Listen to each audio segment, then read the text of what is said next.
message is very clear. This is a comparison between Adi Shankaracharya and Edmund Husserl. They have two chairs. Both of them, what they say commonly, what is common to both of them? Both of them claim that if any knowledge is possible, it is through man. Because if man is not there, there is no possibility of knowledge, no question of knowledge, no question of interaction, no question of philosophy. Philosophical discussion is there because there is a human interference into the reality. Number one. Number two, then what is that in man that entertains knowledge? Both of them claim. Also, in wider sense, Sankara says it is Mana, Buddhi, Chitta, Ahankara, that is in man. And Husserl says it is mind and intentionality. It is clear. Both of them are same in these points. When man is helpless, why he is helpless? Because if he wants to know something, he has to obey the commands of these instruments. If there is a mind has certain conditions. Mind has certain that therefore the process of reduction came. Otherwise, there is no question of reduction. Preoccupied thoughts, beliefs, dogmatic thoughts, these are all friends of mind. And yes, just I am repeating because the last half minute is lost, recording is lost. So if it is, if man depends upon mind, then man is helpless. Because we have to go through the mind. In Western culture, they do not believe in Chitta, Buddhi, Mano, Buddhi, Chitta, Ahankara. They do not have so many concepts. They simply believe in mind. And to a certain extent, Husserl is giving importance to intentionality. By that way, it is very much clear that whatever we know through the conditionality of mind, it is phenomenal. It is phenomenal by nature. Immanuel Kant also says that. Whatever we know through categories of understanding, that is phenomenal. So, to understand phenomenology is nothing but to understand the conditions of understanding, conditions of human intelligence, conditions of human knowledge. In Indian tradition, Shankaracharya is saying that it's Mana, Buddhi, Chitta, Ahankara. There is a level of mind, that is a state of emotion. Beyond that, there is intellect, that is the discriminative knowledge. Beyond that, there is Ahankara, what he is saying transcendental ego, that is Ahankara in Vedanta. Then that is called Chitta, that is memory, past memory. All these things are required for having phenomenal knowledge in Advaita Vedanta. Mind and intentionality are required for understanding phenomenology in Western philosophy. But man is man. Man has a capacity to transcend his limitations. Man can be the observer, man can be the witness. That is called Sakhi consciousness, Sakhi Chetana. I am conscious of something. That is the nursery stage of knowledge. Consciousness is there and the object is there, consciousness of something. This is the nursery stage of knowledge. But at the same time, I am conscious of my consciousness. I am conscious that I am conscious. I am conscious of my mental conditions. That is called vrittis in Vedanta. Vrittis, different conditions. We have to transcend the vrittis. Dr. Mahana is saying, advocating both the Eastern and Western philosophers.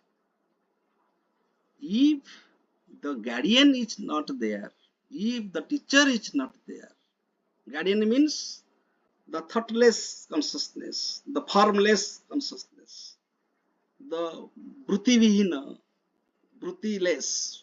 There is no Bruti, no unmodified, formless, Nirguna. That consciousness is not there. There is no Sakhi, so there is no formation of knowledge. It is also accepted by Immanuel Kant, as I said, synthetic unit of perception.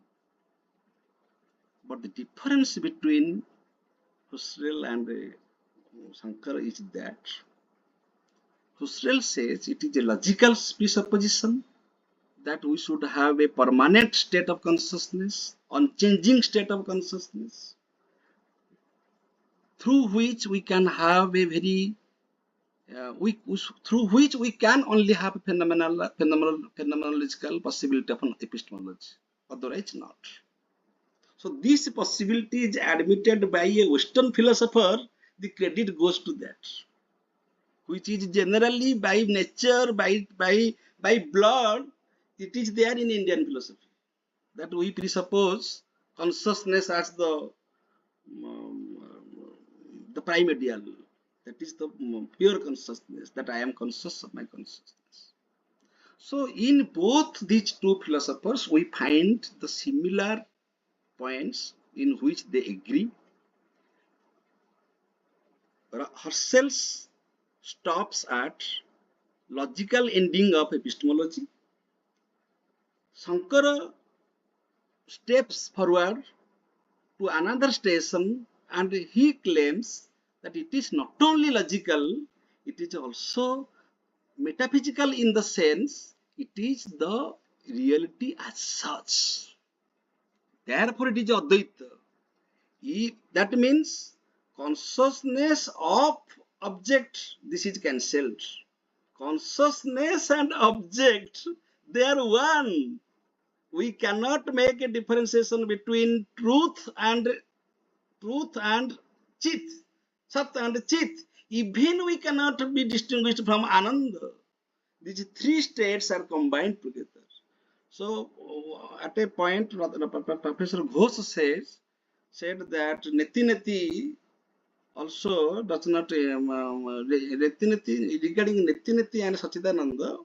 Here Sachidananda is just a way to understand Brahman. If we are using language, somehow we have to understand, we have to approach Brahman. So in that sense, we are using Sachidananda. Otherwise, it is not the business of Vedanta to speak of Sachidananda. It is only Brahman. In order to understand Brahman, we are taking the help of language or certain concepts. Therefore, we are elaborating the concept of Brahman by saying that Sat, Chit and Ananda, these are three principles but combined, but they are integral to each other. So Neti does not cancel this Sachidananda. Neti means that having a phenomenal existence, first of all, we have to accept our phenomenological existence. This is the great contribution of Immanuel Kant. Immanuel Kant claims that first of all, we have to accept our phenomenological existence, phenomenological knowledge.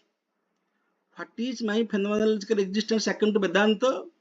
That I have a mana, I have a buddhi, I have chitta, I have ahankara. I can't cancel them because I am a practical man. I am getting my salary.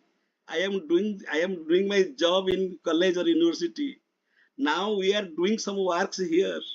These are all phenomenal. We have to accept this. Why it is phenomenal? Because it has a time schedule. It will not continue overnight. It will now, it is the ending part. Therefore, whatever has a beginning and end, whatever is subject to change, that is phenomenal. But understanding that change is transcendental. If we understand, Professor Hudananda Rai is a great philosopher of our Odisha culture. He says, don't try to understand Brahman as the ultimate truth. Simply understand that Jagat is Mithya. By understanding Jagat as Mithya, you can understand that Brahman is truth.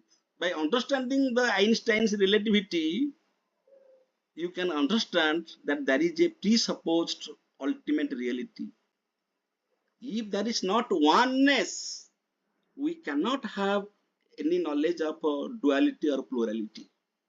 Because of that oneness, we can claim that there is duality, plurality, phenomenalism, etc.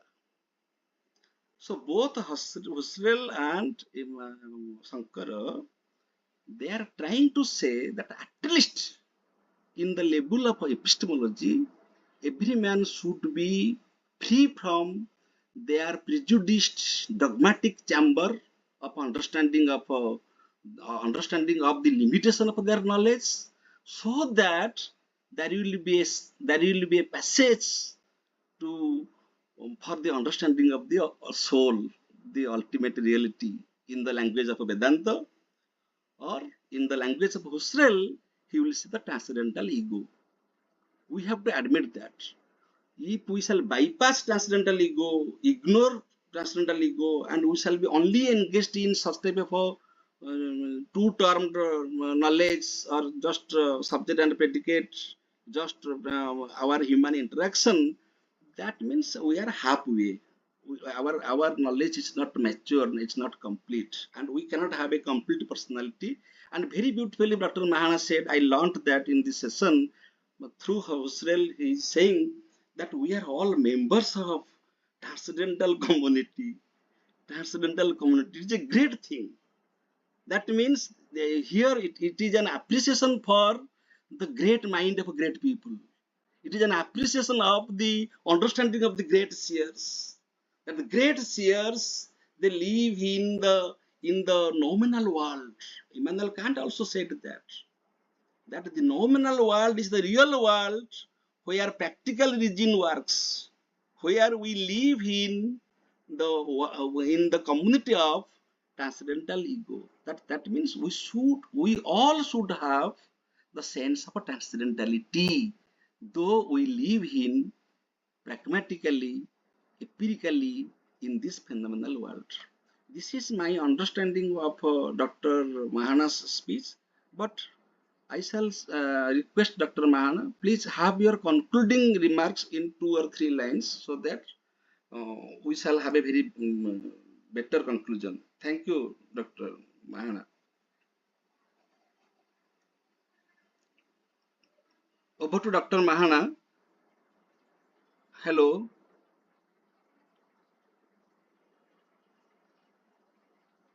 Dr. Mahana, please have your observation. Do you agree with me with my concluding remark or not? Yes, yes. Said Loss. Oh, yes. No, actually, your last point reveals something which, to some extent, be agreeable with Husserl's thoughts when he speaks about the transcendental community or the community of intersubjectivity. Certainly, it has a epistemological underpinning. The goal of all epistemology is to obtain some sort of certain knowledge. And this knowledge can develop if and only if we have a community wherefrom we can conform from each other. So a conformatory community is required. But this is again not a presupposition. It is revealed by the epoch itself that after reduction, although I find myself as a transcendental subjectivity, I am not the only transcendental subjectivity. Along with me, there are many which constitutes the intersubjectivity. And there are not only, we do not have only my culture. Before the reduction, Husserl says that I had the idea of only my culture. my religion, my society, etc. But after the reduction gets over, after I find the transcendental ego as the survivor of this reduction, I find that there are even other cultures around. So therefore, there is a cross-cultural phenomenon is also available to my consciousness. So there is not a boundary between two cultures. Therefore, there can be a universal culture as well, provided two cultures interact with each other. Similarly, there could be an inter-religious society. And one of the students of Husserl, I recall back, Alfred Srouge, Phenomenology of Social Sciences, he had developed. So there, he confesses that he gets his idea and inspiration and motivation from Husserl only. He said that the intersubjective community is the basis of the phenomenology of social sciences. That even in case of social sciences, though it is an empirical discipline, unlike the philosophical discipline, it is based on an empirical evidence of the intersubjective connectivity of cross cultures. Therefore, there can be a cross cultural comparison as well. And therefore, there could be an unity of cultures. Srouge proposes this concept that there could be unity of cultures. And for this concept, again, he goes back to the root of Husserlian idea of intersubjectivity. So certainly, he didn't have the Indian spirit of finding the same self in all. Openly, Husserl cannot say this, which an Indian saint like Adi Shankaracharya openly say, that the same self which is there in me is also is also present in you. So, Madatma Sarva Bhutatma. That concept, of course, appears to be similar in spirit, but may not be openly accepted by Husserl because it can have a metaphysical implication as well.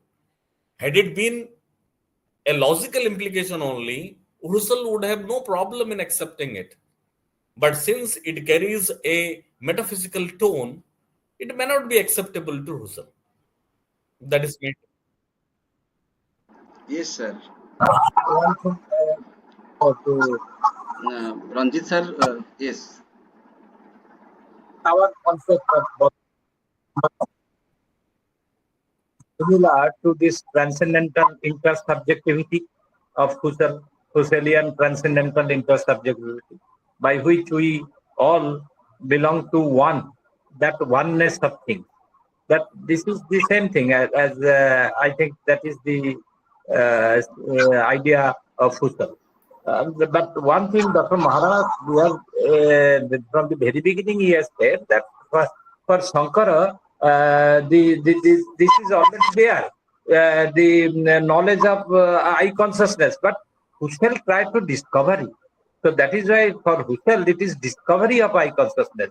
So if it is a discovery of I consciousness, there is no question of presupposition, and Husserl is right in that way. Thank you. Sir. Very clear, sir. Thank you, sir. So